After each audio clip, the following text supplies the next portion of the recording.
Hola, soy Jack Perkins. Bienvenidos a Biografía. Usualmente cuando se analiza un criminal famoso se puede observar cierto patrón criminal o patología que lo llevó a cometer el crimen. Pero cuando analizamos al peor criminal que ha existido en masa de la historia norteamericana, nada parece lógico. Niñez feliz, buen estudiante, servicio militar, servicio a la patria, todo muy bien. Hoy en Biografía repasaremos la vida y trataremos de descifrar el misterio, o al menos buscar una luz en medio de la tenebrosa vida de Timothy McVeigh. Tim wasn't necessarily a loner. He's remembered as being kind of an outgoing kid. And I never saw Tim get mad my whole life. He never got in trouble. He was there, he was polite, he was good. He liked to be in charge of what we were going to do. He would lead us and we would follow him. A real soldier, but very quiet, somewhat introverted. He was the type of person who drifted from town to town. He saw gun ownership as a symbol of liberty. When we look at the life of Timothy McVeigh, we see that he actually had the standard American values that most Americans indeed believe, that government and country are two separate things, that you can love your country and hate your government. Timothy McVeigh, soldado del terror. Good Wednesday morning at 6:26 and 45 degrees. You're up watching KFOR TV, Oklahoma's news channel. Good morning, and thanks so much for joining us. I'm Lee Evans. But first, Dan Threlkel is going to take a quick look at our weather for us today, and it's not looking quite as good as yesterday. Four elements that I have to receive information regarding them.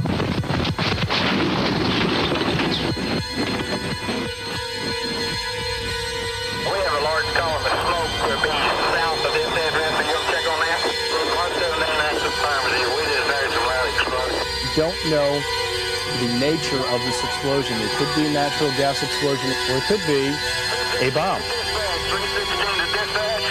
This explosion is at the corner of 5th Street and Robinson. I understand that there are 55 or 56 children trapped inside along with 316 to command. We have at least 3 buildings destroyed. We have multiple injuries. The explosion took away what appears to be nearly 1/3 of the building. The entire front is gone.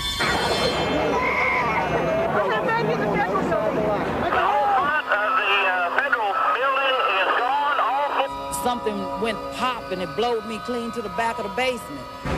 This just blew up. Debbie's mom works in one of the buildings here, and she can't find her. Terrible explosion. It's just like an atomic bomb went off. The story is in Oklahoma City. Take a look at this. This is a federal office building in downtown Oklahoma City. It's called the Murrah Building.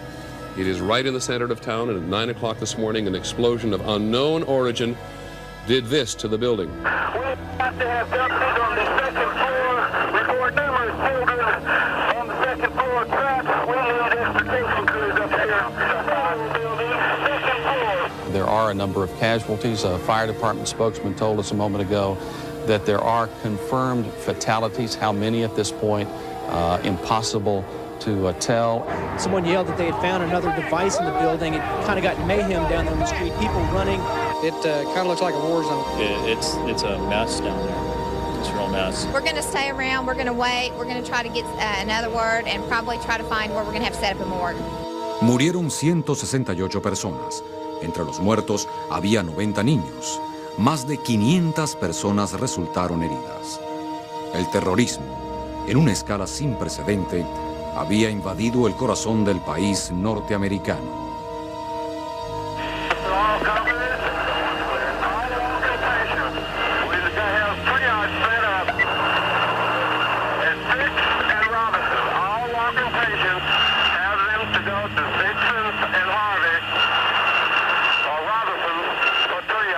Oklahoma City police are looking for two what they call Middle Eastern men in connection with the bombing of the federal building this morning. Tras una de las más intensas cacerías humanas en la historia, el FBI arrestó a Timothy McVeigh, de 27 años, como responsable de la explosión. McVeigh se declaró inocente. ¿Quién es Timothy McVeigh? ¿De dónde viene? si él es el culpable de este acto de terror, ¿qué lo condujo a hacerlo? Timothy McVeigh nació el 23 de abril de 1968 en Pendleton, un típico pueblo de carretera de 5.000 habitantes, en las afueras de Buffalo, al oeste del estado de Nueva York. Fue fundado hace más de 100 años por granjeros alemanes a quienes el lugar les recordaba su Alemania natal. Hoy Pendleton es diferente. There are not many people that work here in Pendleton. There's no industry. There's a convenience store, and that's about it. One pizza parlor. Quite rural. There's not much happening except the people growing their gardens. Los padres de Tim eran Bill y Mildred McVeigh. Se habían casado en 1965. Bill, un ferviente católico, trabajaba de noche en la planta de General Motors en Lockford y dedicaba gran parte de su tiempo libre a obras de caridad. Mildred, llamada por sus amigos Mickey, trabajaba de día en una agencia de viajes. Raramente se les encontraba juntos en casa. El primero de los hijos de Bill y Mildred McVeigh, Patty, nació en 1966. Tim en 1968 fue el segundo, seguido por Jennifer 6 años más tarde. A los 6 años, Timothy entró a estudiar a la Escuela Central de Starpoint con otros 500 niños que venían en autobús desde pueblos vecinos. Desde muy temprana edad, Tim mostró autosuficiencia e inventiva. Him in his neighborhood got to be pretty well known for being kind of an attention getter, an outgoing type kid. He set up a roulette wheel in his front yard that he used to invite the other kids over to, take a chance on the wheel. And he used to set up haunted houses. He enjoyed inviting the neighborhood kids over to his house to have fun. And they had a pool. They were one of the only families on Meyer Road in Pendleton who had a pool. Para el joven Tim, significó más que eso y los buenos tiempos. Fue también su introducción a las armas, algo casi normal en la Norteamérica rural. Para Timothy McVeigh, las armas serían su pasión. Tim was very close with his grandfather, Edward McVeigh, who taught him at a very young age the importance of guns. And his grandfather purchased a gun for Tim. It was a little, a starter's rifle type gun. And he gave this gun to Tim as a present and taught him how to use it. A lot of people, I believe, have guns, mostly with target shooting. And I know Tim was interested in guns. My wife signed his pistol permit, as a matter of fact, and she had no hesitation in doing that. And I know he did have a few guns. He target practiced in the woods, and he had some friends, and they would play in the woods and play different, type of games, survivalist type things. Durante el invierno de 1977, Pendleton fue azotada por una severa tormenta de nieve. Tim tenía 9 años y estaba preocupado. He started storing water in the basement, as his grandfather had. He wanted to store food in the cellar, and he wanted to get a generator that they would keep down in the cellar, and this was where Bill McVeigh shut it off. He said, no, we're not buying a generator that we can keep in the cellar. But that's where the initial survivalism in Tim started. Su temprano interés por la sobrevivencia fue lo que enseñó a Tim cómo arreglárselas por sí solo. Tim wasn't necessarily a loner. He's remembered as being kind of an outgoing kid. He was to himself, but he was far from a loner. I mean, he would speak well. He wasn't an exhibitionist or anything like that. I saw him in our religious ed classes, and he certainly was, one of the kids, gotten his share of trouble, but it was never ostracized in any way. He was one of the kids. Cuando Tim tenía 10 años, el matrimonio de sus padres estaba en peligro. Bill McVeigh continuaba en su turno nocturno porque pagaba bien, pero Mickey estaba aburrida y se fue a trabajar en un boliche local. That seemed to be the time that Mickey's eyes began to wander, and she was unhappy with her home life, loved her children very deeply and wanted to take care of them. Still had a love for Bill, but not a love for marriage necessarily. There was a lot of men who liked Mickey very much. She was a very beautiful woman. Mickey empezó a pasar tiempo fuera de casa. Dejaba el pueblo frecuentemente por largas temporadas. Esto afectaba a Tim muy profundamente. Una vez, Tim le preguntó a un amigo de su padre si él era la causa de los problemas. He said to this man, why is this happening? Is it something that I have done? Is it me? It was something that he began carrying with him that caused this maybe outgoing young type of kid to somehow go inside of himself. And Tim stopped talking about his family. I have no idea why she left. I mean, she was a pretty girl, and she was good to the family, and Bill, I think, is a perfect husband. But again, behind closed doors, I have no idea what goes on. Cuando Timothy tenía 16 años, Mickey dejó a Bill McVeigh y se fue de Pendleton para siempre, llevando consigo a sus hijas.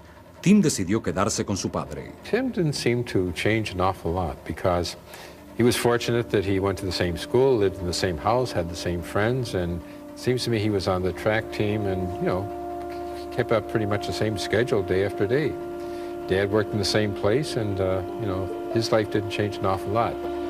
Aunque sus dos hermanas y su madre se habían ido, nada había cambiado para Timothy McVeigh. Se acercaba a su graduación de secundaria y estaba por experimentar profundos cambios en el gran mundo fuera de Pendleton. Los 84 a los 16 años, Timothy McVeigh era un adolescente autosuficiente, con su madre y dos hermanas viviendo en Florida, y su padre todavía trabajando en las noches, aprendió a valerse por sí mismo y a satisfacer sus propios intereses.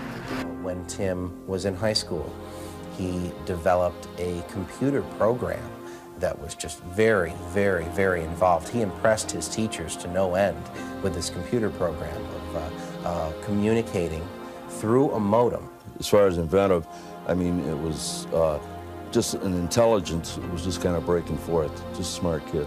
He was called the Wanderer on this computer system, and he was pretty well known, and people still talk about what he had done even today. Como muchos adolescentes, coleccionaba cómics y escuchaba música rock. Van Halen y Ozzy Osbourne eran dos de sus bandas favoritas. Usaba estampados de la película Rojo Atardecer, la historia de unos colegiales en Colorado que resistían una invasión rusa a los Estados Unidos. Tim constantemente leía revistas de sobrevivencia y mantenía un gran amor por las armas. One of his good friends, Justin Genter, recalled that Tim actually brought some type of an air rifle type gun to school to show off to the other kids. And remembers Tim saying, I can stand in this policeman type style and I can shoot just like a cop would. And he'd shoot off 15 rounds or however many it would do. And the other kids were like, well, you know, that's nice and everything, but, you know, that's not the type of thing that we're really interested in. Pero había algo más para Timothy McVeigh que armas y computadoras. El resto de sus actividades eran las de un adolescente promedio. Llegó a convertirse en niñero regular de Molly y Paul McDermott, sus vecinos. When Tim came, he played with the kids, and so that was great. And of course, I would check the refrigerator after he left, because he always had a voracious appetite, but stayed skinny as a rail. He was fun. He was the best babysitter I ever had. Most babysitters would come in, tell you to be quiet and watch television, put you to bed. Tim would come in, find out what we wanted to do that night. Sometimes he would play with myself and with Jenny if she was over, but a lot of the time he would spend the time with Paul. And he'd bring little plastic aliens over, and they would spend hours setting them up all over the house. And then they'd have wars, and they would come and they would sweep them all up and take them off to Mars. Al final de la secundaria, Tim y sus amigos iban algunas veces a beber a unos 50 kilómetros al norte de Pendleton, en Canadá, pero a Tim se le veía muy pocas veces saliendo con chicas. Other kids in school remember Tim always calling the beautiful girls up, the prettiest girls, and them always saying no. He never wanted to settle, he always wanted the moon. But he was never able to connect with one who had the same interest in him as he did in her. Tim siguió interesado en la iglesia por la fuerte y fundamentada influencia obtenida de su padre. Para su confirmación, Liz McDermott había planeado un día completo de retiro, pero Tim pensó que era importante seguir las normas de la secundaria y en principio rehusó ir. And he said, well, I have a perfect attendance record all through high school, and this would take that away. And I talked to the superintendent at the time, and he was not marked absent, and he got his perfect attendance. Aunque en el colegio las calificaciones de Tim no eran perfectas, siempre fue muy buen estudiante. En sus trabajos obtenía con frecuencia A y B y una que otra C. He was not an honor student, but he spent time with the honors kids because they recognized that he was as smart as they were. So he was a social, outgoing type guy, but very quiet and introverted when it came to family matters. If you asked him about his family, he may say, yeah, my parents are split, that's it. Después de su graduación en la central de Start Point en 1986, como la mayoría de los jóvenes de 18 años, Tim no estaba seguro de lo que haría con su vida. Ese verano trabajó en un restaurante, Burger King, y se inscribió en una escuela universitaria de negocios local. Como otros brillantes estudiantes, había recibido una beca del estado de Nueva York. Era solo por $500, de modo que su padre decidió ayudar a pagar sus estudios. McVeigh was extremely good with computers, started a computer bulletin board. So he went into college to study computer programming. The academic subjects of your first 2 years in college evidently were rather boring to Timothy, and he was unable or unwilling to continue the curriculum, dropped out after a semester. He saw an ad for a job as an armored car guard, something that appealed to him, and he got on his 19th birthday, he got a concealed carry permit. And for an automatic pistol. McVeigh era un buen empleado. Acudía temprano a trabajar todos los días y tomaba su empleo con mucha seriedad. Sin embargo, había algunos problemas. Su fascinación constante por las armas lo llevaba a hacer cosas inusuales, como llegar al trabajo con armas de alto calibre. He came in a few times with, shotgun shells, at least 25 of them with a shotgun. Just like, Rambo. Gun-ho.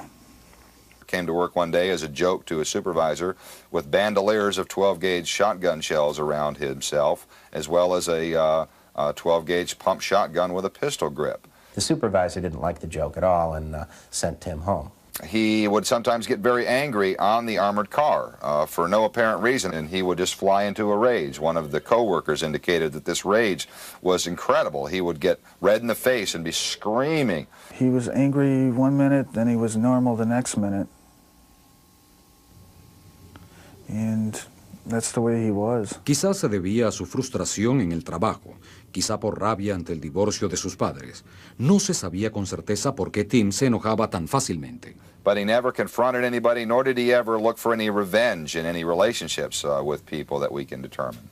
Ya próximo a cumplir los 20 años, decidió que quería un lugar apartado para disparar sus armas. Junto con un amigo, compró un pequeño terreno cerca de Orly, Nueva York, a 145 kilómetros de Pendleton. Nunca le interesó la caza. A Timothy solo le gustaba disparar blancos. The idea of going out shooting a deer and bringing it home and gutting it wasn't really for Tim. That's kind of disgusting for him. He had more of the attitude where he liked guns. He collected them for their monetary value. Timothy no veía su porvenir con seguridad. La oportunidad de un buen trabajo con futuro en Pendleton no existía. Una noche, Tim estaba escuchando hablar a su padre con algunos amigos. And they said, well, there's really nothing for you. And one of them kind of jokingly said, why don't you join the military? Tim took that very seriously. He told his father, Dad, I'm joining the Army. His father said when, and his son told him tomorrow. It was a surprise to everybody in Mr. McVeigh's hometown. El 30 de mayo de 1988, 6 días después de enlistarse, Tim estaba en el Fuerte Benning, en Georgia, para comenzar el entrenamiento básico. El mismo día llegaba de Michigan un granjero llamado Terry Nichols, que asignaron a la unidad de McVeigh. Nichols era 12 años mayor que Tim. Se hicieron rápidamente amigos y sus caminos se cruzarían muchas veces en los próximos 7 años. Timothy McVeigh inmediatamente consiguió un hogar en la Armada. He was a perfect soldier. I mean, he was someone who was very dedicated, very committed. I mean, they sort of used to look at him sort of askance because he used to make sure that it was, spit and polish beyond everybody else. He was pretty young to be a sergeant. He was one of the first guys to get promoted in the unit to sergeant. Not many people had a problem with that because we all figured he pretty much earned it. He was somebody who read manuals on tanks and guns and weapons from front to back constantly. Just a real soldier, so to speak, during that period. but very quiet, somewhat introverted. He didn't have a whole lot of friends. We would go out drinking and partying and, trying to have a good time, and he never was a part of that. Cuando los soldados de su unidad bebían demasiado en las cercanías de la ciudad de Junction, McVeigh los llevaba desde el bar hasta el cuartel, pero por un precio. I never saw him spending money hardly. He would loan guys in the unit, maybe $15 in 1 week, and next week after payday, you'd have to pay him $20 or $25. But it was a straight-up deal. People knew if you went to him that he's going to loan you a certain amount of money, but he expected something in return. Lo más importante como un soldado, y además como su sargento, era que sus hombres confiaban en él. He was the type of person who, if you were in a hole with somebody, you would want to be there with Tim, because you could bet that Tim was going to be the person who would come out alive, and you just might too if you were along with him. He is a self-described survivalist. He would talked about a certain shelter or a bunker, and having weapons in there and guns in there, a place to go in case, perhaps the apocalypse, hit or something like that, that he would have a place to go and survive. He attended gun shows every now and then, and where you would find different publications about how possibly one day America was going to take the right to own arms away from the people. He seemed to was afraid the government may take his guns away, may infringe upon his rights as a gun owner. He had a distrust of the government, definitely, at that time. I never sensed in any way at that time that he had a hatred for the government at all. Durante su estadía en el Fuerte Riley, en Kansas, McVeigh había sido seleccionado para que actuara en las Fuerzas Especiales, el elitesco comando de los Boinas Verdes, su soñada asignación militar. And had trained extensively for it, doing hundreds of push-ups and hundreds of sit-ups every day, carrying 100 pounds of gear 13, 15 miles a day to get himself in the physical condition for the course. The Gulf War changed that for him. El sargento Timothy McVeigh era un tirador experto en tanques de guerra Bradley. Él y su unidad, parte de la primera división de infantería, la Gran Unidad Roja, fueron enviados al Golfo Pérsico listos para la guerra en enero del 91. McVeigh, con apenas 22 años, tendría su primer combate, su primera baja al enemigo, sus primeras medallas y una profunda desconfianza en su gobierno. Timothy McVeigh tenía solamente 22 años, cuando en enero de 1991 llegaba a Arabia Saudita listo para pelear por su país. He was a gunner on a Bradley fighting vehicle and a leader in his platoon, and he was well known for being an excellent shot already. He was cleaning his weapon a lot. He always made sure that his weapon was ready to fire. Durante las semanas que su unidad esperó para que empezara la guerra, McVeigh y sus hombres se levantaban todos los días a las 4:30 am. Los días en las trincheras eran calurosos y las noches muy frías. We would stay in those trenches until the light came, make coffee and build a fire and sit around and drink it, and that was it until the sun came out, and we would basically watch over that desert to see if anything came, and we did that every day up until the ground war started.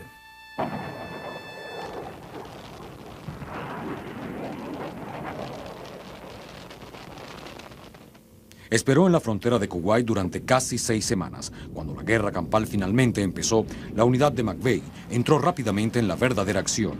McVeigh había sido entrenado para matar a la vista y no perdió tiempo en presionar el gatillo. With the Bradley vehicle that he was on, he took a shot at one man, alone, standing in the desert, and actually blew the guy's head right off. Now, he was screaming and yelling when he did this. But he told us that he had shot an Iraqi soldier's head off at approximately 1,000 meters, I think, and that he was somewhat bragging about that. La guerra en el desierto continuaba. En una oportunidad, McVeigh y su unidad llegaron a unas madrigueras donde estaban escondidos soldados iraquíes. They basically gave a few warning shots telling these soldiers to come out of hiding, and some did, some didn't, and those who didn't were buried alive by the unit that he was with. McVeigh's unit took over 650 ground casualties the first day that they went across the Iraqi border. They incurred a great deal of death and destruction. Actually seeing people die on the killing fields because of what he was doing was something that affected him very deeply. It was not what he had originally imagined would be service for the U.S. Army. El sargento Timothy McVeigh fue recompensado con la medalla de bronce por su valor y con la insignia de la infantería de combate por su aporte en la guerra. Al terminar la guerra, su unidad fue parte de la fuerza de seguridad asignada para resguardar al general Norman Schwatka en Arabia Saudita. Súbitamente se le ordenó regresar a los Estados Unidos. Su largamente soñado deseo de ingresar a las fuerzas especiales, los respetados Boinas Verdes, finalmente se haría realidad. He was getting everything ready. He was happy. He was excited. He was moving, you know, because he was going to the Special Forces. McVeigh got on a troop transport, went home on a brief leave for about a week. Después de haber regresado al fuerte Raleigh, Kansas, la primera parada de McVeigh fue su restaurante preferido, la taberna de la Casa del Rock. He still had his clothes he wore from Saudi, you know. He still had, in fact, he still had sand on him. And he told me, he said, I just got off the plane, and he said, all I could think about was your food, your breakfast and your burgers, and he said he'd help me make it through that over there. Una semana después, el sargento Timothy McVeigh estaba en el fuerte Bragg, en Carolina del Norte, haciendo la agotadora prueba de las fuerzas especiales. Pero él no era el soldado que había sido antes de la Guerra del Golfo. After living in the desert for 4 months, he was physically drained, particularly the desert conditions. His equipment was wore out. One of the tests was for him to carry a 45-pound sack with him on a long journey. He was wearing new boots, his ankles were aching, his body and mind were physically out of shape. His feet were blistered, his ankle was sprained. En ese punto, McVeigh supo que no pasaría los crueles exámenes físicos de las fuerzas especiales. Era la experiencia más devastadora que jamás hubiera vivido. And he sent a written notice to the camp supervisor, a voluntary statement of withdrawal. It reads, I am not physically ready. It was his first failure in the military, and his buddies saw really an altered McVeigh when he returned from that experience. He was somebody who had succeeded in everything in the military before. Now he had failed, and he seemed somewhat embittered and soured. Después de su intento fallido de entrar en las Boinas Verdes, McVeigh regresó a su antigua base armada en el fuerte Raleigh, Kansas. Pero no podía establecerse en ningún lugar fijo. En esa época leyó los diarios de Turner, un libro que descubrió a través de las revistas de supervivencia. The Turner Diaries is this novel about race war in America, where this group of white supremacists basically take over the country, take blacks and Jews and people that are married and mixed marriages, hang them up from the lamppost. I mean, just this really apocalyptic novel. Timothy McVeigh loved it. He became more and more angry with the government and thought that this fictional book could somehow become a reality, some type of Orwellian prediction. And he read this book more and more often.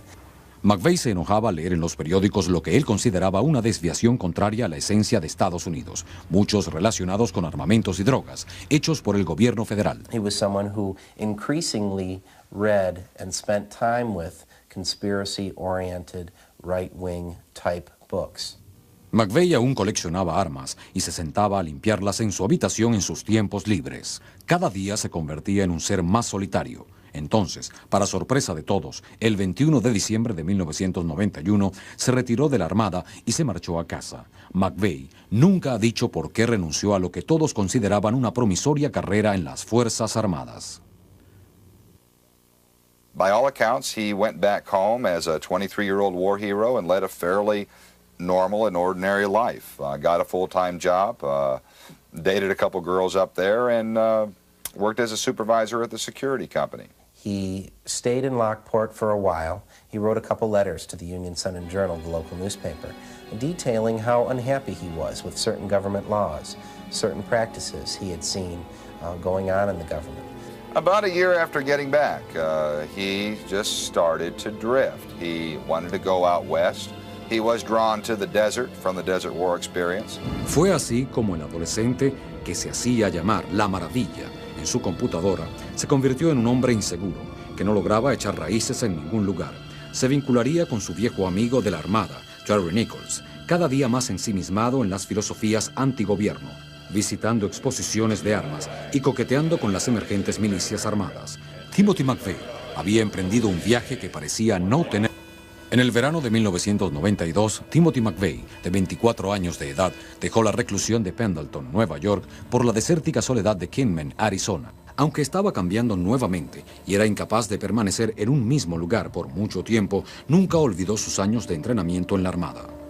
Tim basically became a lost soldier. He was somebody who still lived by a soldier's rules, still dressed as if he was still in the military, maintained his military haircut. McVeigh fue a visitar a Michael Fortier, un amigo de la Armada del Fuerte Lyle. Fortier, who was already in Kingman, an army buddy of his, seemed to have had connections with some remnants of a group called the Arizona Patriots, which was a right-wing paramilitary group. He was staying with the Fortiers, and they recall him taking soup cans from out of the cupboard and placing them on the floor of their trailer home, and showing how a bombing could occur. En Kingman, McVeigh encontró un trabajo de medio tiempo, una vez más como agente de seguridad, y alquiló una vivienda en el parque de casas rodantes de Canyon West. He was an excellent tenant. We cleaned the trailers, but he went in and recleaned it. He washed my curtains and accidentally ruined them, so I told him I'd have to take that out of his deposit, and he said, "Oh, that's fine, no problem." He generally had money. Ever since he was in junior high school, Tim was very frugal. He always saved his money and always tried to keep a good stash of money set aside, just like he would set aside food, just in case something happened. He had rifles laying up against the corners of the walls. He didn't have a gun case, so he had his guns laying up against the walls, and you know, 2 or 3 in several corners in the house. McVeigh pasaba su tiempo libre en exposiciones de armas alrededor del país. He lived a fairly austere lifestyle. If he was traveling, he would pull over and just put out a sleeping bag and camp as opposed to get a hotel room. McVeigh, en su paso por los estados centrales y convencido de una conspiración para negarles a los así llamados patriotas como él mismo el derecho a portar armas contenido en la segunda enmienda, encontró más pruebas del descontrol del gobierno en el enfrentamiento de agosto de 1992 entre agentes federales y el supremacista blanco Randy Weaver en Ruby Ridge, Idaho, cuando los francotiradores del FBI mataron a la esposa e hijo de Weaver. Randy Weaver became a hero to people because his home had been, in their view, invaded by agents who wanted to take his guns and arrest him. McVeigh también apoyaba abiertamente la rama dadiviana de David Koresh cuando los agentes federales rodeaban su fuerte en Waco, Texas. There are surveillance photographs of Timothy James McVeigh in March of 1993 standing outside of the Branch Davidian compound protesting the presence of federal law enforcement and military personnel. El 19 de abril de 1993, los agentes federales tomaron por asalto el fuerte de los Davidianos. Cuando se despejó el humo, 86 hombres, mujeres y niños habían muerto. Esa acción por parte de los agentes federales, contra quienes McVeigh consideraba gente inocente, confirmaban sus mayores miedos y fantasías apocalípticas, una paranoia alimentada por la inflamatoria retórica de películas como Rojo Atardecer y novelas como Los Diarios de Turner.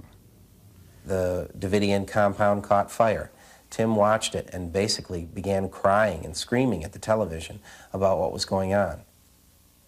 The raids that had been predicted in the Turner Diaries were coming true.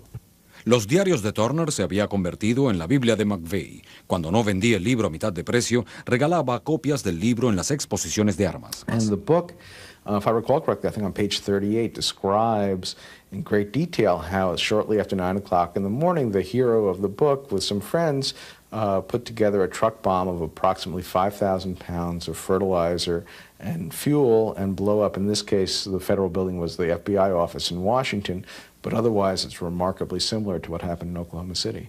En noviembre de 1993 se aprobó el proyecto de la Ley Brady, solicitando un periodo de espera para la compra de todas las armas manuales. Para muchos, en el marco político, esto era un baño de agua fría y la causa de una nueva ola de pánico. Poseer un arma era un símbolo de libertad. Una vez que el gobierno federal podía comenzar a cercenar esos derechos, ¿qué vendría después? So all those issues combined to really get the militia movement started in the beginning of 1994, and there were also issues that in Timothy McVeigh's own life seemed to resonate for similar reasons. En los primeros meses de 1994, McVeigh continuó con lo que parecía ser su constante ir y venir sin rumbo. Visitó a su viejo amigo de la Armada, Terry Nichols, en Michigan. Se llegó a escuchar que McVeigh asistió a algunas reuniones de la recién formada milicia de Michigan y tal vez otras. Mr. McVeigh, first of all, denies that he ever went to any militia meetings. As a soldier, he basically indicated that he was not really particularly impressed with most of the militia organizers that he personally had seen on the gun show circuit or been familiar with their literature. There is no evidence that Mr. McVeigh joined any militias or, for that matter, any other extremist groups. How many meetings he did or did not attend is not, an important thing if he was following the ideology and the basic philosophy of what these types of groups should do. En marzo de 1994, McVeigh se ocultó y se propuso pasar desapercibido. Aunque no se quedaba fijo en un mismo lugar por mucho tiempo, era ocasionalmente visto en exposiciones de armas en Nevada y Kansas, y frecuentemente visitaba Terry Nichols en Decker, Michigan. Entre septiembre y octubre de 1994, se reportó que McVeigh y Terry Nichols habían comprado una gran cantidad de nitrato de amoníaco, un ingrediente esencial para la preparación de bombas caseras. Los dos hombres viajaron por zonas boscosas y pequeños pueblos de estados centrales hasta el 14 de abril de 1995, cuando McVeigh se mudó al motel Tierra de Sueños en la ciudad de Junction, Kansas. The young man seemed to be a kind, outgoing person. He was friendly. He didn't take a lot of time up. He came and did go as a regular customer, not like some people who come in are distraught or depressed and I have to pay attention to him. He seemed to be a nice guy, right, like your next door boy. El 17 de abril, las autoridades dicen que McVeigh utilizó una licencia de manejar falsa para conducir un camión alquilado de Ryder en la ciudad de Junction, Kansas. El 18 de abril fue visto llenándolo de gasolina. Un camionero dijo haber visto el camión cargado con toneles plásticos azules sellados en la plataforma de carga. Durante este tiempo, los expertos comenzaban a recoger las retumbantes avanzadas de actividades antigubernamentales de grupos de derecha. But we can't use you if you're sniveling and afraid to take back liberty. If the liberty tree is to survive, it has to be watered with the blood of tyrants and with patriots from time to time that it might live. I guess it's time for us to water the tree. El gran miedo era que el 19 de abril, el segundo aniversario del ataque federal al centro de los Davidianos en Waco, Texas, galvanizara los más violentos impulsos en la extrema derecha. It was the ideological equivalent of Pearl Harbor. And the folks in the movement started talking about this as Militia Day. And it was clear that something was going to happen someplace in the country. Aproximadamente a las 8:40 de la mañana del 19 de abril del 95, un camión de la compañía Ryder circulando a baja velocidad fue visto cerca del edificio Alfred Moore en la ciudad de Oklahoma. A las 9 de la mañana, un hombre alto fue visto alejarse corriendo del camión aparcado. A las 9:02 a.m., una explosión. El camión estalla con una fuerza tremenda, volando los 9 pisos del edificio. La nación tendría ahora que confrontar el golpe de este evento sin precedentes y la realidad del terrorismo en pleno corazón de Norteamérica.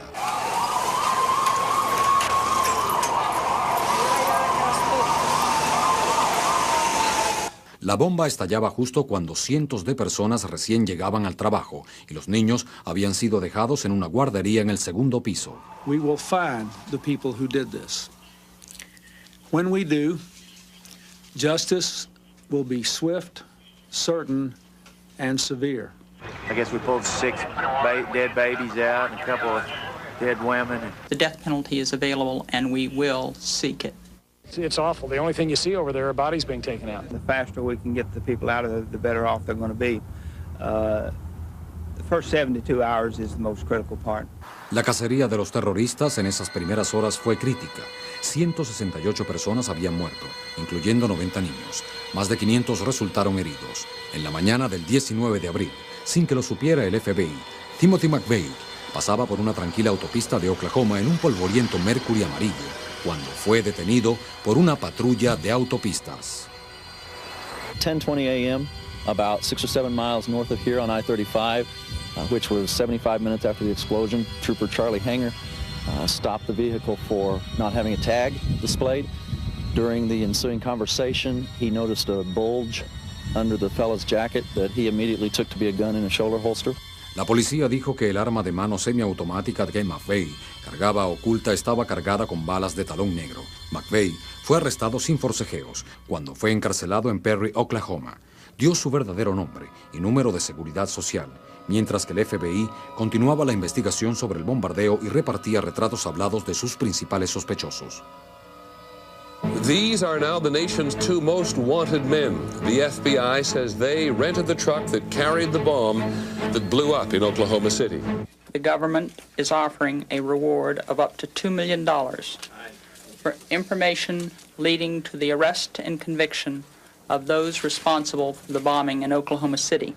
Dada la gran recompensa, el FBI recibió miles de informaciones. La mayoría eran inservibles, pero un antiguo compañero de trabajo reconoció a Timothy McVeigh en el bosquejo del FBI. Identificó y describió a McVeigh como un veterano de la Armada, descontento que odiaba al gobierno.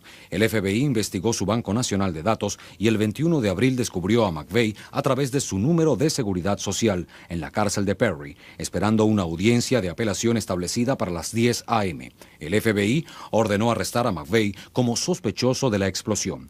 Si Timothy McVeigh hubiera logrado la fianza, hubiera podido salir a las 10:30 a.m. That is incredibly fortunate, just that he was caught. En Michigan, Terry Nichols escuchó sobre el arresto de McVeigh y se entregó a la policía local. El FBI registró su casa y encontraron detonadores, otro material para hacer bombas de fertilizantes. El gobierno ahora tenía a los dos principales sospechosos del crimen. El 27 de abril de 1995, McVeigh fue arrestado sin derecho a fianza en la prisión estatal de El Reno, en la ciudad de Oklahoma.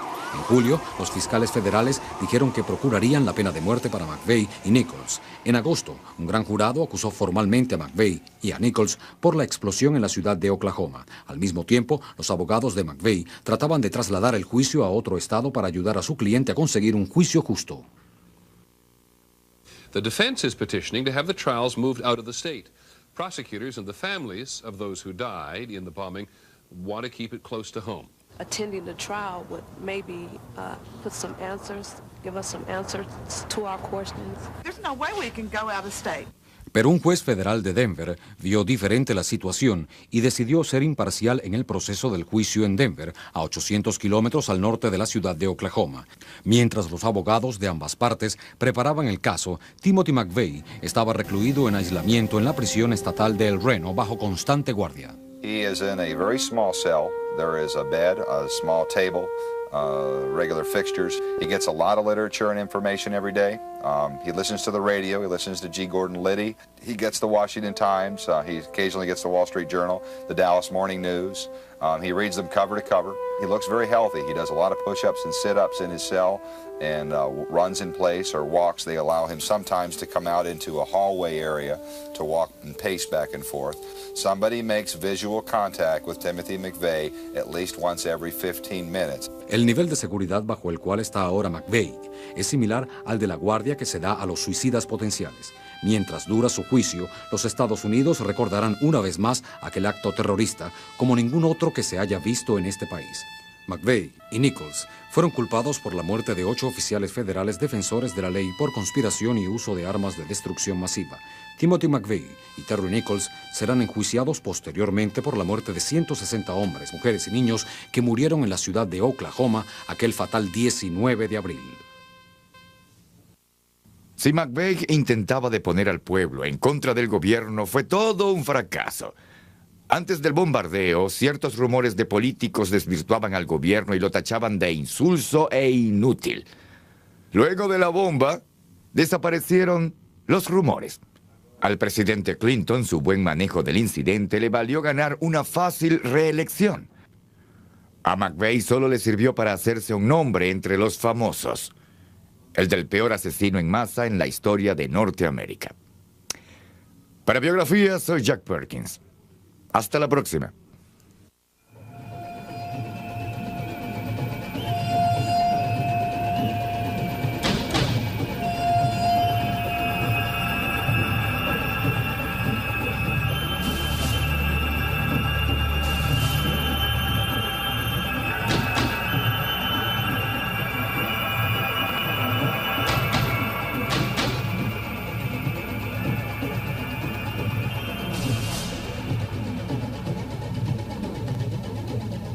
be a natural gas explosion, or it could be a bomb.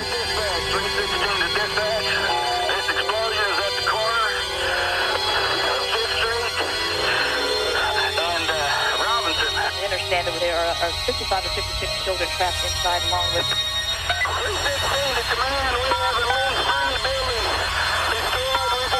We have multiple injuries. The explosion took away what appears to be nearly 1/3 of the building. The entire front is gone.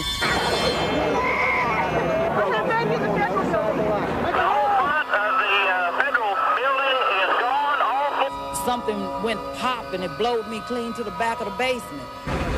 It just blew up. Debbie's mom works in one of the buildings here, and she can't find her. Terrible explosion. It's just like an atomic bomb went off. The story is in Oklahoma. Country are two separate things, that you can love your country and hate your government. Timothy McVeigh, soldado del terror. Good Wednesday morning at 6:26 and 45 degrees. You're up watching KFOR TV, Oklahoma's news channel. Good morning, and thanks so much for joining us. I'm Lee Evans. But first, Dan Threlkel is going to take a quick look at our weather for us today, and it's not looking quite as good as yesterday. Four elements that I have to cover and a chance for rain, which receive information regarding them.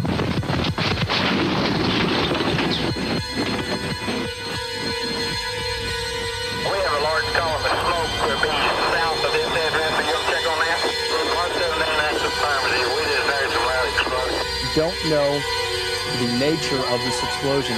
Muy bien. Hoy en Biografía repasaremos la vida y trataremos de descifrar el misterio, o al menos buscar una luz en medio de la tenebrosa vida de Timothy McVeigh. Tim wasn't necessarily a loner. He's remembered as being kind of an outgoing kid. And I never saw Tim get mad my whole life. He never got in trouble. He was there, he was polite, he was good. He liked to be in charge of what we were going to do. He would lead us and we would follow. A real soldier, but very quiet, somewhat introverted. He was the type of person who drifted from town to town. He saw gun ownership as a symbol of liberty. When we look at the life of Timothy McVeigh, we see that he actually had the standard American values that most Americans indeed believe, that government and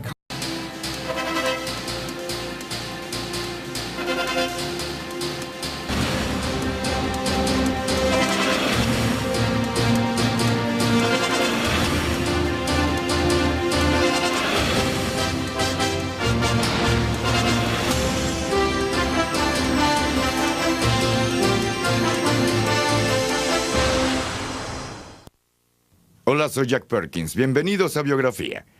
Usualmente cuando se analiza a un criminal famoso se puede observar cierto patrón criminal o patología que lo llevó a cometer el crimen.